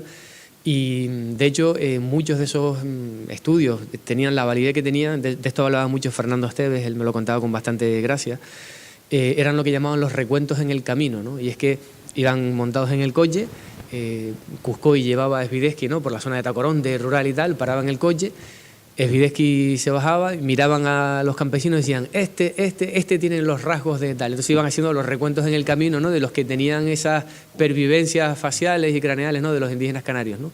Entonces, yo creo que la genética está bien y la genética nos aporta un dato importante, ¿no?, como es el tema del ADN, pero yo creo que no debemos, es un peligro circunscribir toda la argumentación en torno a la genética, porque la genética no es sino una versión moderna de la raciología de ayer, ¿no? Y entonces yo prefiero también hablar de cultura, porque la cultura al final la hacemos las personas y no las razas. Y yo pongo un ejemplo, ¿no? Hoy en día en Canarias es muy frecuente el tema de las adopciones, ¿no? Hemos visto un montón de familias que están adoptando a niños orientales, niños y niñas chinas, ¿no? Y son niños que llegan a Canarias, se crían aquí y tú los oyes hablar y muchas veces tienen un acento más canario que tú mismo, ¿no? Yo cuando los oigo hablar me hace mucha gracia porque jamás asocias, ¿no?, un chino que te hable con ese acento, ¿no?, a un niño y tal. El día de mañana, dentro de 20, 30, 40 años, cuando le hagamos un estudio genético a ese niño, el ADN nos va a descolocar porque nos va a decir, wow, este viene de tal zona y sus ancestros, sus influencias, pero culturalmente ese niño y esa niña china, su cultura es canaria, o sea, han desarrollado elementos de la canariedad nuestra, ¿no? Entonces, lo que quiero decir con esto es que el contexto, al fin y al cabo, y las personas son las que determinan la cultura y la pervivencia de determinados elementos, ¿no?, y no la raza. Y me he encontrado, hace unas cuantas semanas, estaba precisamente terminando un artículo para presentar en unas jornadas en las que estuvimos una compañera norteamericana y yo en Alemania hace ahora unos cuantos meses, y era una jornada sobre conocimiento indígena. Y se abordaba la pervivencia del conocimiento indígena a escala planetaria, en distintos contextos, y nosotros estábamos representando el caso de Canarias, ¿no? Y hemos trabajado el tema de las pervivencias, y yo me he encontrado con documentos que a mí personalmente me generaron bastante sorpresa desde el punto de vista grato, ¿no? Les voy a citar uno por no tampoco cansarlos, ¿no? Un documento conservado en el archivo del Museo Canario y del cual se hacía eco Agustín Millares. Él recoge el testamento, o sea, las declaraciones de un cura de San Sebastián de la Gomera, y el cura decía, esto es de finales del siglo XVIII, que se dice pronto, ¿no? Estamos hablando de 3 siglos, 300 años casi después de la conquista, ¿no? Entonces el cura recoge, el cura además de forma muy ofuscada decía, aún en tiempos de carestía, los naturales de esta isla, los gomeros, siguen subiendo al Garajonay a rezarle a sus dioses. Estos exorcismos que cometen, Entonces, lo que nos refleja el cura de San Sebastián es que aún a finales del siglo XVIII, 300 años después de la conquista, espacios y creencias claramente vinculadas con el mundo indígena seguían utilizándose, ¿no? Entonces, claro, esto tiene que hacernos a nosotros reflexionar también como arqueólogos, porque cuando nosotros vamos a excavar un yacimiento, vamos con la mentalidad de excavar algo previo a la conquista. Y muchas veces no somos conscientes de que estamos trabajando en espacios que precisamente pudieron tener vida con ese tipo de costumbres hasta el siglo XVIII, ¿no? Claro, La Gomera es una isla que se presta para pervivencias marginales de este tipo porque por su propia realidad orográfica y demás, ¿no? Las tradiciones culturales estuvieron muchísimo más arraigadas, ¿no? Pero es que también encontramos ejemplos para el caso de Gran Canaria, de La Palma, en Fuencaliente, y luego en el caso aquí de Tenerife hay un caso bastante ilustrativo al respecto, que es el pleito de los naturales, que seguramente conocen, ¿no? Que es cómo también en el siglo XVIII la comunidad indígena de Güímar se rebela contra los frailes, porque los frailes querían quitarle, digamos, el derecho que ellos tenían a sacar a la Virgen de Candelaria con el día de la festividad de la Virgen, ¿no? Lo cual refleja que aún en esa época, 300 años después de la conquista, ellos seguían teniendo conciencia de grupo, ¿no? Como identitario, ¿no? Como indígena. Y entonces, esto lo comento porque creo que es importante que aprendamos a ver que las pervivencias no solo hay que entenderlas desde la genética, sino también desde la cultura, ¿no? Y quizás el gran problema está en que La genética nos aporta datos científicos, objetivos, y sin embargo esa pervivencia indígena que siguió a través de la transmisión oral se ha diluido, ¿no? Y muchas veces el problema de la tradición oral es la fiabilidad de las fuentes y la pérdida de las propias fuentes, ¿no? Y también el hecho de que la academia sistemáticamente no le ha, digamos, dado el interés que quizás mereciera a las fuentes orales a la hora de explicar todo este tipo de pervivencias, ¿no? ¿Alguna pregunta por aquí detrás?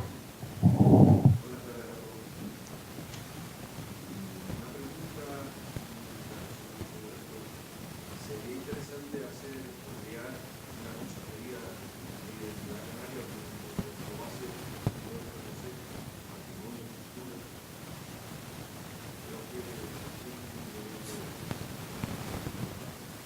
No sé, es una pregunta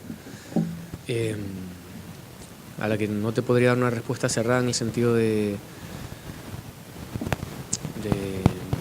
ejemplificarla, ¿no? Pero yo sí que considero que quizás lo ideal sería partir de la realidad canaria y luego incorporar lo global, ¿no? Es decir, trabajar bien lo que nos hace distintivos desde la base, desde la educación y demás, ¿no? Y luego ir a lo generalista, ¿no?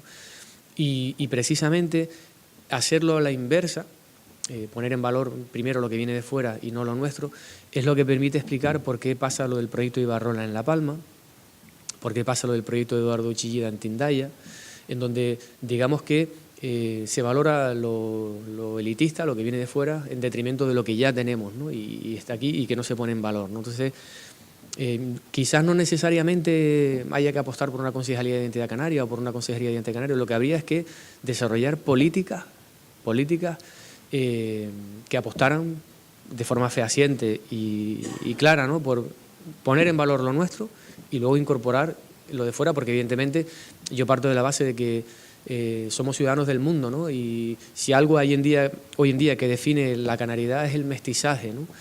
Y entonces debemos de ser inclusivos en ese sentido, ¿no? Pero sentando bien las bases de lo que entendemos por la canariedad, ¿no? Y de poner en valor lo canario, ¿no?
se haga con fines más turizable, como se ha dicho, o menos turizable y demás, sinceramente, yo no sé si es muy importante, para empezar, y segundo, creo que hay que poner en duda el que eso pudiera estar detrás de las intenciones, por sí, no lo sé, pero ni siquiera me parece relevante que eso pudiera estar detrás de las intenciones de las personas que en su momento tomaron las decisiones políticas necesarias para que eso fuera así.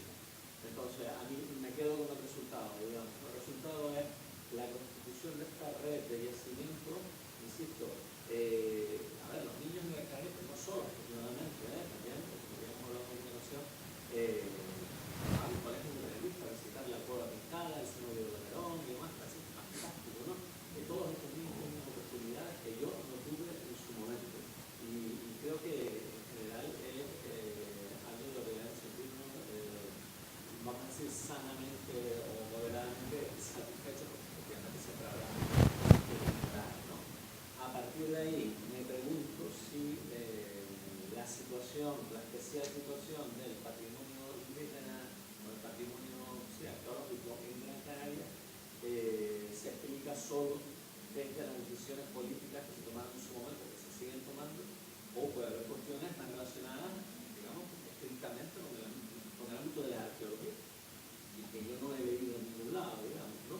Con respecto, por ejemplo, a los distintos niveles de desarrollo de las sociedades indígenas en cada isla, que me imagino, no sé, pero me imagino que sería exactamente igual cuando llegan los castellanos, digamos, ¿no? Creo que traer ese debate al presente tiene riesgo, ¿no? Porque de presentismo, ¿no? De que desde una óptica insularista del presente nos pongamos aquí a batallar de quién está más adelantado, quién menos, y demás, no sé qué. Pero, nada, por lo maduro y consciente, diría yo, y podemos hablar de esto con cierta naturalidad, ¿no? Y porque eso me parece fantástico es que la gente, niños especialmente de Tenerife, donde sea, puedan venir a Gran Canaria, ver, disfrutar ese patrimonio y además, lo más importante de todo, sentirlo como suyo. Aunque en el sentido más estricto, digamos, pudiera, ¿no? Da igual, lo sienten como suyo. El valor icónico de la cueva de la Pintada de Galda, ya sé que hay yacimientos que son espectaculares, pero el valor icónico de la cueva pintada, eso, lo que ha supuesto la recuperación de la cueva Pintada de Galda, la puesta en uso, la entrega, digamos, al pueblo canario del siglo XXI de la cueva Pintada de Galda, eso no se paga. Y los que crecimos solo viendo fotos de la cueva pintada, como mucho, recuerdo fotos incluso en el Instituto de la Canaria en blanco y negro, sabemos y sentimos, ¿no?, la emoción que sentimos cuando por fin pudimos entrar y ver aquello que entendíamos que nos pertenecía, que nos había sido arrebatado y que por fin pudimos. En el año 2016, el Cabildo de Las Palmas de Gran Canaria publicó un libro que tuve la ocasión de escribirlo junto a Tarek Ode, que se llama El patrimonio indígena de las Islas Canarias, y precisamente en ese libro abordaba todas estas cuestiones que has comentado ahora, ¿no? De hecho, explicaba en el libro en cuestión precisamente el carácter de gestión positiva, ¿no?, en Gran Canaria. Entonces, estoy totalmente de acuerdo con lo que has planteado, ¿no? A mí, digamos, el modelo de gestión de Gran Canaria me parece paradigmático y necesario. Es más, ojalá que, por ejemplo, el tema este de Risco Caído, si finalmente, ¿no?, se declara Patrimonio Mundial de la Humanidad, tenga un efecto rebote y permita que otras islas del archipiélago empiecen a desarrollar iniciativas similares, ¿no?, en esa línea. En ese sentido estoy totalmente de acuerdo con lo que plantea, por lo que supone, ¿no?, además de generar recursos culturales para, insisto, en este caso, ¿no?, estudiantes, canarios, no necesariamente pensando en el turismo, y de hecho, ya te digo, así lo planteaba en el libro en cuestión, ¿no? Antes, cuando yo hablaba lo del tema de la visión mercantil, lo decía en el sentido de darle una explicación a por qué en Gran Canaria se ha apostado por una forma, ¿no?, de gestionar frente a otras islas capitalinas como Tenerife, en donde no se ha visto ese filón, porque la gestión, digamos, del patrimonio que se ha desarrollado en Tenerife ha sido más conservadora desde el punto de vista político, y eso permite entender que la oferta patrimonial en Tenerife sea intramuros, museística. Es decir, es una oferta patrimonial decimonónica. Así de sencillo, acorde a la política conservadora. O sea, no se le puede pedir a una isla con una política conservadora que seamos paradigmas en parques arqueológicos y en tal, ¿no? Cada cosa va acorde al nivel que se desarrolla. Y lo de la mercantilización de Gran Canaria no lo planteaba en el sentido de denostar esa realidad, sino lo planteaba en el sentido de que es una oferta que se ha incorporado, ¿no?, dentro de los recursos turísticos con los que cuenta la isla, ¿no? Y el ejemplo era el tema de Fitur, pero insisto, no lo planteo en el sentido negativo, ¿no?, sino lo digo como para entender por qué eso está pasando ahí y en otras islas no, ¿no? Y también comentaba en este libro en cuestión que ahora el gran reto es la sostenibilidad, es decir, ya los parques están abiertos, ya hay una red creada, sostenibilidad desde el punto de vista de lo que estábamos hablando antes, ¿no?, de gestión, y sostenibilidad también de adecuar esos espacios al número de los visitantes, ¿no? Porque digamos, sobrepasar la capacidad de carga de estos espacios va a ir en detrimento, ¿no?, de la propia sostenibilidad de los recursos patrimoniales, ¿no? Y luego comentabas otra cosa interesante que se me acaba de ir al final. Lo que pudieran ir los alumnos, comentaste algo que me pareció muy interesante, que también quería responderte. Ok, efectivamente. Claro, dentro del patrimonio indígena de todas las Islas Canarias, Gran Canaria, con diferencia, es como la más interesante, ¿no? Tiene mayor variedad tipológica de yacimientos, túmulos funerarios, cuevas excavadas, almogarenes, en fin, hay toda una tipología y fruto de un desarrollo cultural, ¿no?, y económico en la etapa indígena, ¿no? Entonces, claro, eso de alguna manera lo que permite es contar con más bienes susceptibles de poner en valor, en el sentido de que ya incorporan toda una serie de valores patrimoniales de forma innata, ¿no? Monumentales, estéticos, etcétera, ¿no? Y eso obviamente está relacionado con el desarrollo cultural que llegó a tener la isla en la etapa indígena. Es que eso es así, ¿no? Eso es así. Claro, yo he hablado con otros compañeros del gremio, inspectores o técnicos de arqueología que se encargan de la gestión, y siempre sale a relucir, y esto no es una cuestión de hacer división, ¿no?, pleito intrainsular, ni mucho menos, pero ellos siempre dicen, no, pero es que claro, es que Gran Canaria, si comparas los yacimientos de Gran Canaria con los yacimientos de Tenerife, entonces puedes entender por qué en Tenerife estamos como estamos, ¿no? Porque hay ese complejo. En el gremio hay ese, y entre los políticos también, me consta, ese complejo de, mira, a ver, que ponemos aquí en valor, que esté a la altura de tal, ¿no? Sí, exacto, ¿no? Entonces, yo creo que el gran reto de aquellas islas que no tienen espacios todavía en valor y quieren ponerlos en valor es evitar caer precisamente en el tema de las comparaciones, ¿no? Esto es un tema de, sencillamente, es más, creo que el gran reto pasa por integrar esos recursos patrimoniales por lo que son, ¿no? Sencillamente, ¿no?, por los valores que ya ostentan, ¿no?, y no disneyficar esos espacios, ¿no?, como se ha pasado en otros casos, por ejemplo, en México, en donde, ¿no?, se han convertido casi que en parques temáticos y no en parques arqueológicos, ¿no? Entonces, creo que el reto está en eso, ¿no?, en saber recuperarlos por lo que son, en ponerlos en valor y ya está, ¿no? Y, insisto, el caso de Gran Canaria me parece, de hecho, y así lo comentaba en la publicación, paradigmático. Creo que es un ejemplo que se debería seguir, sobre todo por lo que propone de inclusividad, ¿no?, y de equilibrar esa balanza entre lo propiamente canario, lo que nos distingue, y lo histórico, ¿no?, que también nos distingue, pero incorpora más elementos foráneos, ¿no? Yo quería añadir en este sentido que no tenemos que tenerle miedo a las palabras mercantil, rentable. Quiero decir, hay veces que escucho cosas como de, ay, pero es que cobra por hacer esto. No, ganar dinero es legítimo, de hecho profesionaliza. Y tampoco tenemos que tenerle miedo al turismo, porque por suerte, por desgracia, es la principal actividad económica de la que vivimos en las islas. Entonces, lo que tenemos que conseguir es que ese turismo sea el que nosotros los canarios queremos. Por tanto, irnos alejando poco a poco del sol y playa y de vuelos baratos y alcohol barato, e intentar darle al turista otra oferta, una oferta cultural. Ya existe oferta, por ejemplo, de senderismo. Hay mucha gente que viene aquí a hacer deporte, a hacer senderismo, a hacer surfing, windsurf. Entonces tenemos que darle esta otra opción de, oye, si vienes a ver el patrimonio y si vienes a ver algo diferente, creo que es lo que tenemos que conseguir, porque no... no podemos tener una postura sumisa al respecto de, bueno, pues vamos a dejar, y también, o sea, quería decir que vamos a dejar que esto siga siendo así, que nos sigan destrozando nuestros paisajes, haciendo hoteles y todo esto. Tenemos que ir en contra y para eso hay que dar ideas y dar opciones, porque efectivamente es nuestra principal actividad. Y luego hay que tener claro que hay veces que escucho la palabra turista como algo despectivo. Yo soy turista cuando voy a otro lugar y yo lo que busco es cultura. Entonces, como nosotros, hay otra gente en otros lugares que también van a viajar por cultura. Entonces, quizás creo que darle esa posibilidad a la isla, ese otro cambio, ese, vale, puedes conseguir sol y playa, puedes conseguir sendero y también puedes conseguir arqueología. Creo que sería una línea interesante por la que se podría trabajar. Última pregunta. En relación a todo esto, hay un contraejemplo en Tenerife, si no se discrimina con figura los aspectos de la mercantilización del turismo, como lo acabas de decir, y es el caso, por lo que te pregunto, de las pirámides de Perú, porque ahí se ve que hay, en principio, una ausencia de la gestión pública, en principio, que luego eso se promociona en todo el mundo, Sí.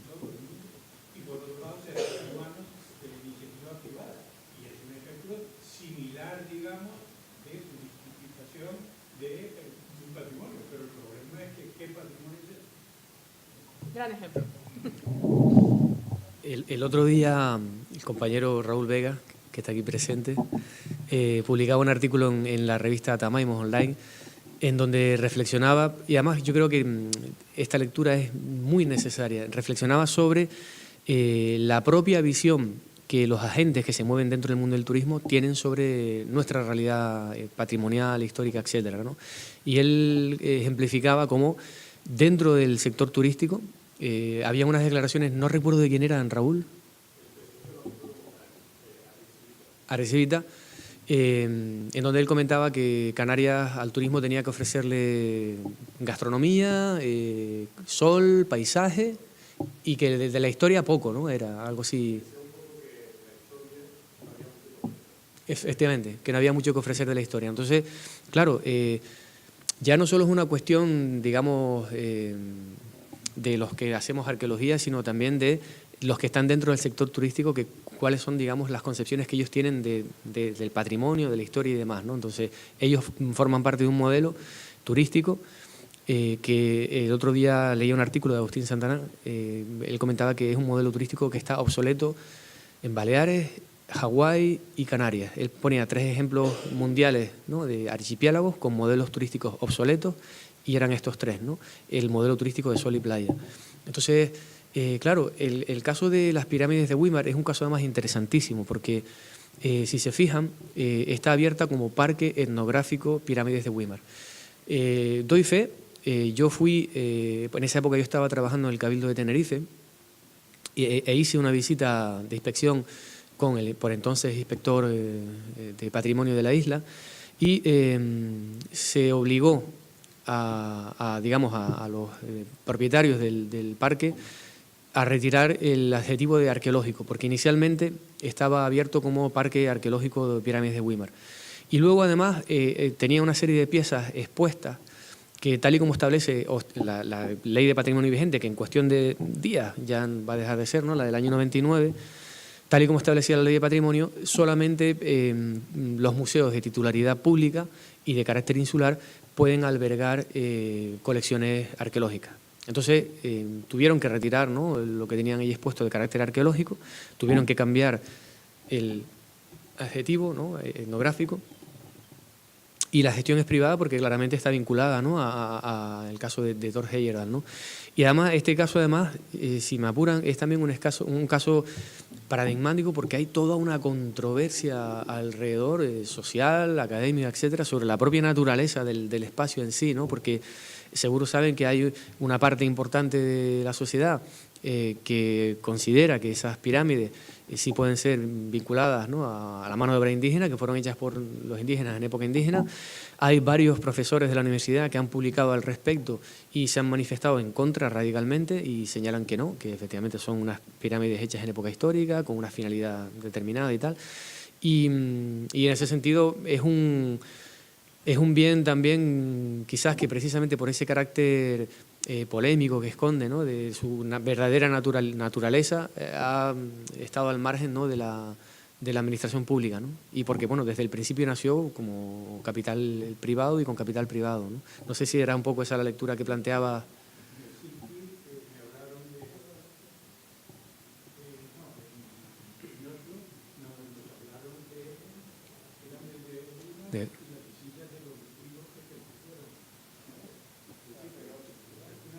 Sí, sí, sí, sí.